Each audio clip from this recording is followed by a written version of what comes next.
Hola y bienvenidos a Análisis de Política Exterior.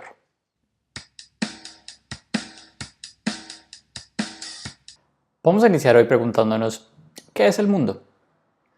Desde la perspectiva de la política de las relaciones internacionales, ¿qué es el mundo?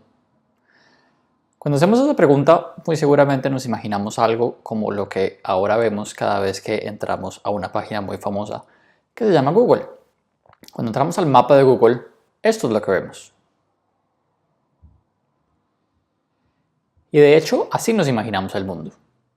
Muchos países, muchos territorios, cada uno es un estado, cada uno tiene una identidad política, cada uno tiene un gobernante, cada uno tiene un pueblo, cada uno tiene una economía, cada uno tiene unas relaciones internacionales, cada uno tiene un estado, una nación y un territorio, ¿verdad? Bueno, pues esto no ha sido así siempre, y de hecho no lo es del todo hoy en día. Es más, este es un invento muy reciente y ni siquiera se ha expandido por todo el mundo. Este es un invento que solamente empezó a ser como es en los últimos 60 años. ¿Y por qué es así? Hoy lo vamos a ver. Miremos el mapa del mundo de Google. Vamos a ver muchos países, muchas fronteras, muchos nombres de países. Vamos a ver esas líneas que dividen dónde empieza uno y termina el otro. Todos sabemos en dónde está la India, todos sabemos en dónde está China, todos sabemos en dónde empieza y en dónde termina, ¿verdad? Al menos eso es lo que nos muestra el mapa de Google. Todos sabemos incluso la isla más pequeña de todas, así se haya formado en un volcán ayer, ya tiene dueño, ya hace parte de algún estado. Colombia está ahí, Venezuela está ahí, los Estados Unidos está ahí. Europa, con toda su historia, también está ahí. Este es el mapa que tenemos hoy en día cada vez que queremos preguntarnos en dónde queda un país. Abrimos Google Maps y él nos dice. Pero miremos algunos espacios raros en ese mapa. ¿Qué pasa si hacemos zoom aquí? Está el Estado de Israel y hay unas líneas punteadas. ¿Qué pasa en esas líneas punteadas? No sabemos muy bien dónde empieza y dónde termina el Estado de Israel, ¿verdad? ¿Dónde está Palestina? Aquí hay otro ejemplo de estos raros. Hay una línea puntada entre Marruecos y algo que se llama Sahara Occidental. Y no solamente está pasando en esas regiones. Recordemos que en Europa, hace muy poco, Rusia anexó Crimea, algo que todavía no es reconocido por otros países. Ahí también hay una línea punteada. ¿Qué pasa? ¿No sabemos dónde queda la frontera? ¿Cómo determinamos que existe una frontera? ¿Cómo sabemos dónde termina el estado y dónde empieza? Pero seguro eso no pasa en las Américas, ¿verdad? Pero resulta que sí. Fíjense en esta línea punteada aquí entre Venezuela y Guyana. Resulta que casi la mitad de Guyana todavía es reclamado por Venezuela como parte de Venezuela. ¿Y para Colombia será que esto pasa también? Pues de hecho sí. Todavía no sabemos cómo va a quedar delimitado el mar alrededor de San Andrés y Providencia. Todavía estamos en un litigio con Nicaragua sobre eso.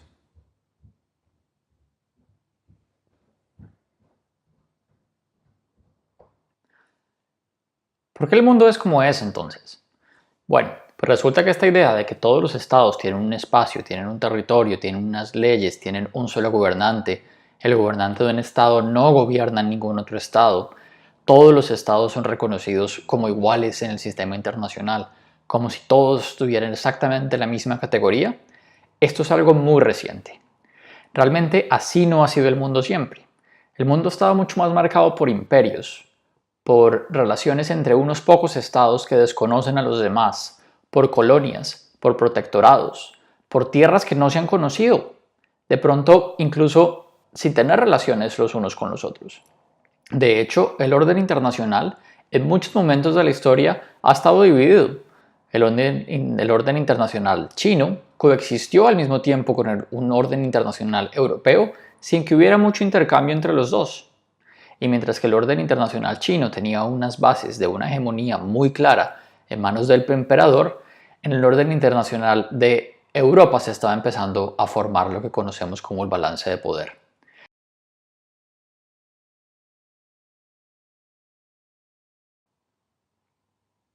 Tenemos que preguntarnos entonces, ¿qué es el orden global? El orden global hoy en día parecería que está dado, como que es algo que no puede cambiar, pero realmente el orden global no ha sido siempre inmutable y tampoco ha sido siempre global. Realmente pocos sistemas han sido realmente globales. El de hoy podríamos decir que es un orden global porque en casi todas las regiones del mundo podemos entenderlos como participantes de este sistema de estados, a pesar de que hay algunas excepciones como ya vimos. Pero incluso esos estados no todos tienen una igualdad real cuando hablamos del orden internacional. Puede que algunos o todos aspiren a tener una igualdad jurídica y puede que todos traten de tenerla. Puede que incluso todos tengan embajadas y sean reconocidos en las Naciones Unidas, la mayoría de ellos. Pero lo que no pueden aspirar todos es a ser unos jugadores con las mismas reglas y en la misma posición en el sistema internacional. El poder y las capacidades de los estados siempre van a determinar cuál es su lugar dentro del sistema internacional. Hoy en día podríamos identificar algunos actores principales del orden global: los Estados Unidos, China, Rusia, Gran Bretaña, Francia. Pero ¿qué hay de India y Pakistán, por ejemplo? Ambos tienen armas nucleares. ¿Qué hay de Corea del Norte, que completó su programa nuclear recientemente? ¿Qué hay de otros países sin armas nucleares, pero que de todas formas juegan un papel muy importante en las relaciones internacionales? Ya sea porque están liderando algunos procesos internacionales o porque están creando problemas para el tipo de relaciones que tenemos hoy en día. Pero cuando nos preguntamos qué es un orden global, tenemos que ir mucho más allá de solamente listar un número de países. Y tenemos que pensar es cómo se organizan las relaciones internacionales en determinado momento del tiempo. El orden global nunca es estático, siempre está cambiando. Y puede que reconozcamos unos periodos de tiempo en donde el orden global más o menos es estático, pero siempre se está teniendo que mantener a partir de la fuerza de los países que lo están gobernando y además de la responsabilidad de otros países que aceptan ese orden. Entonces, a pesar de que un orden global puede que se prolongue durante muchas décadas o incluso siglos, siempre va a cambiar. El orden global actual está determinado por algunas formas de interrelacionarse entre los estados. Por ejemplo, tenemos un sistema comercial internacional alrededor de la Organización Mundial del Comercio. Puede que no lo sepan, pero Colombia tiene un tratado de libre comercio con casi todos los países del mundo, pero a través de la Organización Mundial del Comercio. Es decir, la Organización Mundial del Comercio es un gran tratado de libre comercio en donde, por ejemplo, Colombia tiene unas reglas de comercio con China y con países con los que no tiene un tratado adicional. Ahora, sí tiene tratados adicionales encima del de la Organización Mundial del Comercio con los Estados Unidos, con la Comunidad Andina, con Chile, con los países del Mercosur, con la Unión Europea y muchos más. Esto quiere decir que en el sistema de comercio internacional hay unas reglas de juego y están estructuradas en este momento alrededor de la Organización Mundial del Comercio. En las finanzas internacionales está el Fondo Monetario Internacional y hay unas reglas sobre la banca y sobre el movimiento de capital. En las relaciones de seguridad internacionales también hay algunas expectativas de comportamiento, a pesar de que no haya ningún estado global ni ninguna policía global que pueda obligar a los estados a comportarse de una forma.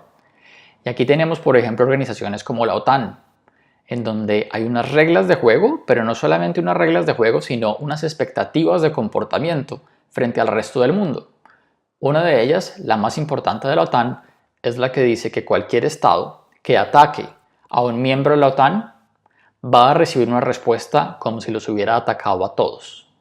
Es decir, es un sistema de seguridad colectiva que le crea una expectativa a los demás estados del mundo de que si atacan a uno de los miembros de la OTAN van a recibir una respuesta tan contundente que mejor deberían no hacerlo. Entonces, si bien no estamos diciendo que haya unas leyes sobre la seguridad internacional, y más adelante vamos a hablar sobre el derecho internacional y a ver si eso aplica o no aplica, pero lo que sí estamos seguros es que no existe una constitución global o una ley global o un derecho internacional absolutamente regulado y con capacidad de hacerlo efectivo a través de unos jueces y de una policía. Eso no existe. Pero a pesar de que no existan unas leyes internacionales de seguridad completamente establecidas, sí existen unas expectativas de comportamiento, unas instituciones que están organizadas alrededor de cómo en este momento de la historia, después de la Segunda Guerra Mundial y sobre todo después de la caída de la Unión Soviética, se han configurado las relaciones de seguridad entre los países. A esto es a lo que le podemos llamar un orden global. Es una serie de instituciones, una serie de comportamientos, una serie de expectativas que tienen los estados en las relaciones los unos con los otros. No es un orden en el sentido de todo está organizado alrededor de lo que es justo. Hay que tener cuidado con eso. El orden global responde a las capacidades militares y otras capacidades que pueden tener los estados más poderosos dentro del sistema y a qué tanto los demás estados lo aceptan o luchan en contra de él. Entonces, en este momento, por supuesto, hay una preeminencia de los Estados Unidos bastante grande en ese sistema. Los Estados Unidos participa con ventajas dentro de algunas organizaciones internacionales. Por ejemplo, tiene un asiento permanente con poder de veto en el Consejo de Seguridad de Naciones Unidas, tiene una mayoría, tiene un número suficientemente grande de votos dentro del Fondo Monetario Internacional y del Banco Mundial como para poder bloquear algunas iniciativas. Participa en la OTAN como el líder obvio de esa organización y por lo tanto los Estados Unidos dentro de ese orden global participan en una posición ventajosa. Ahora, eso no quiere decir que los demás estados no tomen ventajas de este orden. Colombia, por ejemplo, toma ventajas de ese orden en el momento en el que se une a la Organización Mundial del Comercio o cuando aprovecha algunas ventajas de seguridad que puede tener colaborar con la OTAN.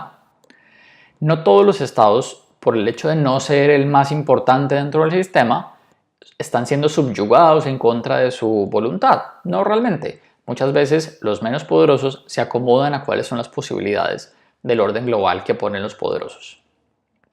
Entonces, el orden global no refleja una idea abstracta de justicia. El orden global refleja unas instituciones que son creadas por el estado más poderoso y los estados más poderosos, no siempre necesariamente en acuerdo entre ellos, puede que sea el resultado de una acomodación entre ellos, pero es un orden que responde a un diseño que hacen esos países poderosos de acuerdo con sus intereses, pero que necesita que el resto del mundo no lo esté dañando y no esté todo el tiempo luchando en contra de él. Entonces tiene que ser realmente lo suficientemente flexible como para acomodar los intereses de otros países, incluso de algunos competidores. Entonces, dentro del sistema que tenemos hoy en día de comercio, por ejemplo, los Estados Unidos tienen algunas ventajas, puede ser, pero China está recibiendo unas ventajas también muy grandes de ese comercio. El ejemplo más grande de todos es que después de acceder a las reglas de comercio de la Organización Mundial del Comercio, China ha tenido un crecimiento exponencial gracias a la internacionalización de su economía. Entonces, un orden global no necesariamente parte de una justicia abstracta completa, pero un orden global sí necesita acomodarse a los intereses de otros actores para no estar generando un tipo de lucha de problemas que van a generar que otros estados que no se sienten suficientemente representados en ese sistema traten de acabarlo, sobre todo por la vía militar. Ahora, todo orden global acaba en algún momento. Y cuando un estado está creciendo mucho y no se siente bien representado en ese orden global, muy posiblemente va a querer cambiarlo. En las lecturas de Kissinger hay dos condiciones que se pueden dar para que un orden global entre en muchos problemas. Uno, que uno de sus actores, de los poderosos entre ellos, empieza a generar tanta capacidad, bien sea económica, pero sobre todo militar, como para que ponga en riesgo la estabilidad de todos los demás. ¿Qué pasa cuando aparece un Napoleón? ¿Qué pasa cuando aparece un Hitler? ¿Qué pasa cuando aparece un Luis XIV que tiene unas aspiraciones mucho más allá de sus fronteras y quiere imponer una jerarquía con ese país en la mitad? Y el segundo problema que puede aparecer para un orden global es cuando un actor que no era de los principales dentro del sistema y por lo tanto no se veía representado como en el liderazgo de ese orden global, empieza a crecer lo suficiente como para empezar a demandar o un espacio paritario con los demás o incluso un espacio superior al de alguno de ellos. Por ejemplo, China. China hace 30 o 40 años no era un jugador central dentro del orden global. Hoy en día sí lo es. Y a medida que va creciendo, va exigiendo un mayor protagonismo en el sistema internacional global. En ese sistema internacional, China hoy en día tiene muchísimo más poder y muchísima más capacidad económica de lo que las organizaciones internacionales le reconocen. Por ejemplo, China dentro del Fondo Monetario Internacional no tiene la cantidad de votos que debería tener para el tamaño de su economía. Dentro de los organismos internacionales económicos no tiene esa primacía que debería tener por el tamaño de su economía. Y por lo tanto China está creando algunas otras organizaciones que le pueden dar ese protagonismo que está buscando. Alternativas al Banco Mundial, alternativas al Fondo Monetario Internacional, fuentes de inversión muchísimo más grandes en algunos casos que las que están disponibles para los países bajo las estructuras tradicionales del orden global. Entonces, lo más importante para tener en cuenta del orden global hasta este momento, no es espontáneo, no es uno solo, cambia todo el tiempo, puede que se demore décadas o incluso un siglo o un poco más, pero eventualmente va a cambiar.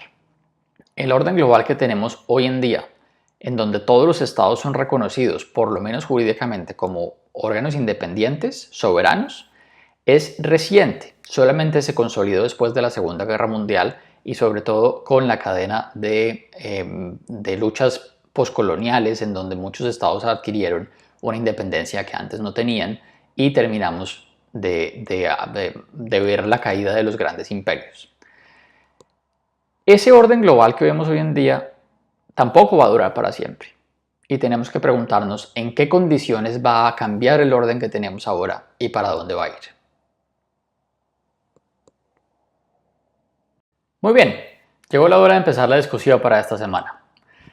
En los comentarios abajo, por favor, escriban la respuesta de la pregunta que voy a hacer y comenten las respuestas de los demás dándole responder al comentario que cada quien haya hecho. La pregunta es esta: ¿cuánto va a durar el orden global que tenemos hoy en día? ¿Y qué lo va a reemplazar? ¿Qué se imaginan ustedes?